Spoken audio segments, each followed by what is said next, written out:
पंचनामा न्यूज, सर्वसामान्य जनतेचा बुलंद आवाज। 17,000ची लाच घेताना वनरक्षक रंगेहात, नंदुरबार एसीबीची धडाकेबाज कारवाई।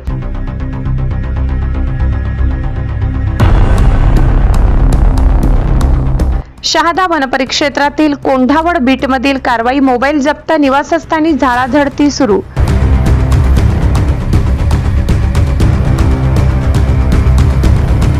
नंदुरबार लाचलुचपत प्रतिबंधक विभागाने सोमवारी मोठी कारवाई करत शहादा वनपरिक्षेत्रातील कोंढावड बीटच्या वनरक्षक तेजस्विनी काळू साळुंके पाटील यांना 17,000 रुपयाची लाच स्वीकारताना रंगेहात पकडले। या कारवाईमुळे वन विभागात खळबळ उडाली असून सरकारी यंत्रणेतही चर्चेला उधाण आले आहे।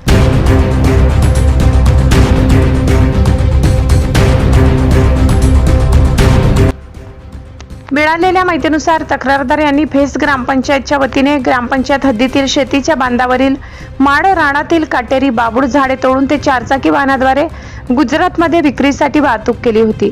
संबंधित वाहनावर कोणतीही कारवाई न करण्यासाठी वनरक्षकांनी तक्रारदाराकडे सुरुवातीला 17,500 रुपयाची मागणी केल्याची तक्रार 4 जून रोजी एसीबीकडे दाखल करण्यात आली। एसीबीने तक्रारीची पडताळणी करताना फेसफाटा शहादा शिरपूर मार्गे लाचेची मागणी झाल्याचे निष्पन्न केले। पडताळणी दरम्यान दोन्ही पक्षामध्ये 17,500 रुपयावरून 17,000 रुपयावर तडजोड झाल्याचे स्पष्ट झाले। त्यानंतर 9 जून रोजी सापळा रचून पंचांच्या उपस्थितीत आरोपी वनरक्षकांना लाच स्वीकारताना रंगेहात पकडण्यात आले। कारवाई दरम्यान आरोपीकडून लाचेची रक्कम जप्त करण्यात आली असून मोबाईल फोन ताब्यात घेण्यात आलाय। तसेच त्यांच्या निवासस्थानी झाडाझडतीची प्रक्रिया सुरू असल्याची माहिती आहे। या प्रकरणी सारंगखेडा पोलीस ठाण्यात भ्रष्टाचार प्रतिबंधक अधिनियम 1988 चे कलम 7 अंतर्गत गुन्हा दाखल करण्याची प्रक्रिया सुरू असून ही कारवाई पोलीस उपअधीक्षक प्रशांत भरते यांच्या मार्गदर्शनाखाली पोलीस निरीक्षक विकास लोंढे व त्यांच्या पथकाने पार पाडली।